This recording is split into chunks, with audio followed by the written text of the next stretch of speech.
ఏం మాట్లాడుకుంటున్నారు? అక్క, గోడలపై పెద్ద పెద్ద కాగితాలను అతికించడం మేమంతా ఇక్కడికి వస్తుంటే చూసాం. దీని గురించే మేమందరం మాట్లాడుతున్నాం. అదా సంగతి. నేను కూడా ఇటు దిక్కు వస్తుంటే గోడలపై చూశాను. దాన్ని కాగితం అనకూడదు, పోస్టర్ అనాలి. మరి దీన్ని అక్కడ ఎవరు అతికించారు? విద్యుత్ శాఖ వారు అతికించారు. ఇటువంటి పోస్టర్ మీరు ఇంకెవరైనా చూసారా? ఇంతకన్నా కొంచెం చిన్న పోస్టర్ను మన ఊరిలో జాతరలో చూసా. ఫిబ్రవరి 4వ తేదీన వసంత పంచమి నాడు అనంత సాగర్లో సరస్వతి మాతా ఉత్సవం జరుగుతుందని రాసి ఉంది. ఇంకా ఎవరైనా ఎటువంటి పోస్టర్లు చూసారా? సినిమా పోస్టర్లు చూశాను. దాని మీద హీరో బొమ్మలు ఇంకా వేరే బొమ్మలు కూడా ఉన్నాయి. సినిమా పేరు, దర్శకుని పేరు, నిర్మాత పేరు, ఇంకా వేరే పేర్లు కూడా రాసి ఉన్నాయి. చిన్న పిల్లలకు పోలియో చుక్కలు వేయించాలని మన ఊరిలో పోస్టర్ అతికించారు. మరి ఈ పోస్టర్ ఎందుకు అతికిస్తారు? సమాచారం అందరం తెలియడం కోసం, ప్రజలను చైతన్యపరచడం కోసం కార్యాలయాలు, చౌరస్తాలో జనసమ్మర్దంగా ఉండే చోట పోస్టర్లను అతికిస్తారు. ప్రభుత్వ కార్యక్రమాలను ప్రజలకు ప్రచారం తెలియజేయడానికి, వ్యాపార సంస్థల తమ సంస్థల గురించి, ఉత్పత్తుల గురించి ప్రచారం చేసుకునేందుకు పోస్టర్లని ముద్రించి గోడలపై అతికిస్తారు.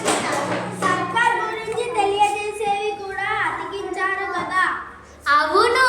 విద్యుత్ గురించి పోస్టర్లో ఏమున్నదక్క? కరెంటును తెలుగులో విద్యుత్ అంటారు. ఫ్రిడ్జ్, ఇస్త్రీ పెట్టే, rice cooker, mixie, washing machine మొదలైనవి అన్ని విద్యుత్తోనే పని చేస్తుంటాయి. పంట చేలలో బోర్ మోటార్లు పని చేస్తుంటాయి. ఎలక్ట్రిక్ రైలు నడవడానికి విద్యుత్ అవసరం కాబట్టి విద్యుత్ని పొదుపు చేయాలని పోస్టర్ల ద్వారా ప్రచారం చేస్తున్నారు, తెలిసేటట్టు చేస్తున్నారు.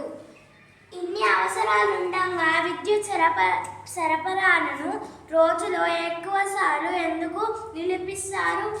జలశాలలో నీళ్లు అడుగంటడం, బొగ్గు నిల్వలు తగ్గిపోవడం, దీనికి కారణం ఎందుకని విద్యుత్ కొత్త తప్పనిసరి అయ్యింది.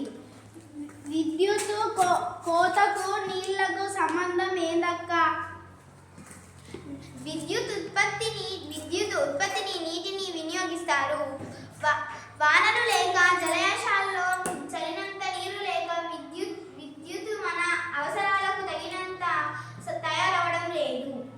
అయితే బొగ్గుకు విద్యుత్కు ఉన్న సంబంధం గురించి కూడా చెప్పక్క. మన రాష్ట్రంలో ఎక్కువ విద్యుత్ ఉత్పత్తి బొగ్గుతోనే జరుగుతుంది. కొత్తగూడెం, రామగుండంలో థర్మల్ స్టేషన్లు ఉన్నాయి. విద్యుత్ తయారీ అధిక ఖర్చు కూడుకుంది. అందుకొరకు మనం విద్యుత్ను ఆదా చేయాలి. పొదుపుగా వాడితే అది ఆదా చేసినట్టే లెక్క. అయితే అది ఆదా చేయటమా అంటే? మన ఇంట్లో అవసరం లేకున్నా ఫ్యాన్ వేయడం, మాటికి ఫ్రిడ్జ్ తలుపు మాటికి తెరవడం, లైట్లు వేయడం, ఇంట్లో ఎక్కువ బల్బులు వాడడం, పగటిపూట కూడా లైట్లు వెలిగించడం మొదలైన వాటితో విద్యుత్ను వృధా చేస్తున్నాం. ఇవన్నీ తగ్గిస్తే విద్యుత్ను ఉత్పత్తి చేసినట్లే. అందుకని విద్యుత్ను వినియోగించే ముందు ఒక నిమిషం ఆలోచించాలి. సరే